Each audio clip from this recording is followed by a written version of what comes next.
Guys, here I am with another great dessert. Today we're going to make a classic treacle tart. You know what my pastry is: 200 grams of flour to 100 grams of butter to 2 tablespoons full of sugar and a pinch of salt. We're going to rub that together till a sand texture, then add the water to it. Right guys, let's crack on. Remember, always use your fingertips and not the palm of your hands, because if you use the palm of your hands, all what'll happen, you'll release the oil from the butter and then you'll get a clumpy pastry. What we're looking for is a nice soft sand texture before we add the water so we can bring it together. Always use your fingertips, nip the butter straight into the flour. There we go guys, a lovely sand texture. Just added a nice bit of water to it. Like I said before, just bring it together nicely. Try not to squash it, just compact it together. You want it to be as light as you possibly can. You'll know when it's ready because it'll start cleaning the bowl on itself. Try not to overwork it or you release the glutens. Like you said, look, it's cleaning the bowl, so we know that's nearly ready. Bring it together, bring it together. Compact it. There we go guys, a nice short pastry. We're looking for a nice short pastry with this one.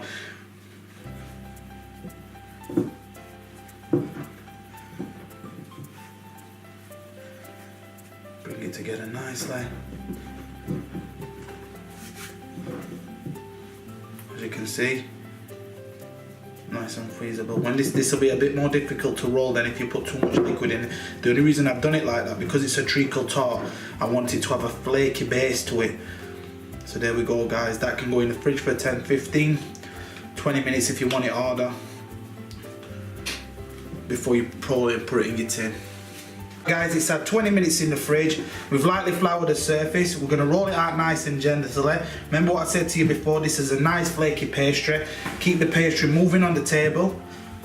As you can see, it's got a nice consistency to it, but you have to be careful with this one because I've made it flaky on a purpose. Keep it moving.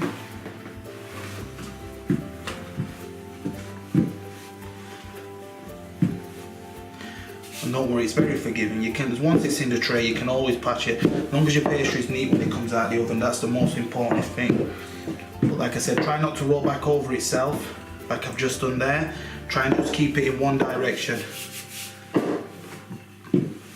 Right, that looks about ready for the tin. So we're going to put this in a grease tin, roll it back on itself, bring it over, make sure it's nice all the way over.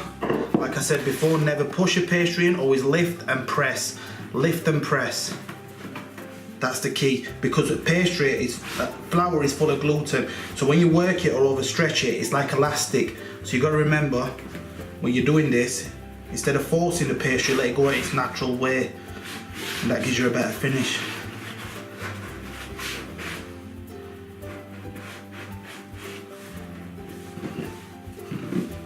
Nice roll over. There we have a nice lined pastry tin guys.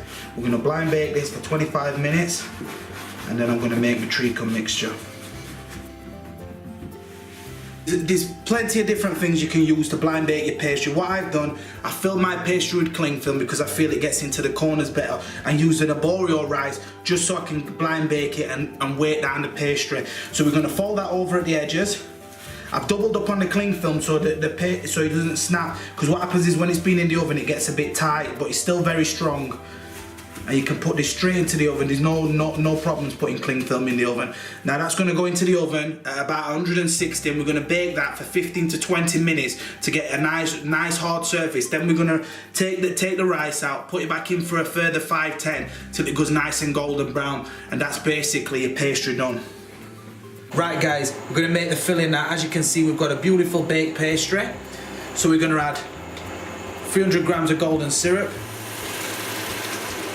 Warm that through so it's nice, and I'm going to put half a bottle of this too. You can measure it if you want. You want about 300 grams. We're going to put some lemon juice in there. This is just to activate everything. And then we've got 25 grams of ground almonds and 25 grams of wholemeal breadcrumbs. We're going to tip that straight in and we're going to give that a quick stir. As you can see, it comes together instantly. Nice and warm. Beautiful. Now that's all come together nicely. We're going to take that off. That's it for a second, and then we're going to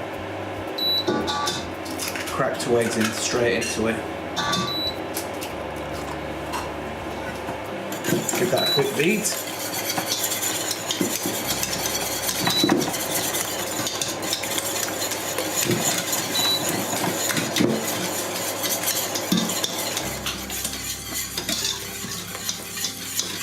Sorry about the fan on the oven, guys. We're going to take this out now, empty it straight into our case. As you can see, it's still nice and warm. The eggs will be cooking as the hot liquid has touched it. I'm going to fill up the case nice and steady. Try not to overfill it because you don't want it to go outside of the case. And there we go, we're going to bake that for half an hour to 40 minutes on 150 to 160 till it's nice and set. Well, as you can see, guys, it's had 45 minutes in the oven. I've let it cool for a further 20 minutes just to give it a nice cutting consistency. I've dredged it nice in sugar and it's ready to serve. I'm Chef Phil, thanks for tuning in, guys.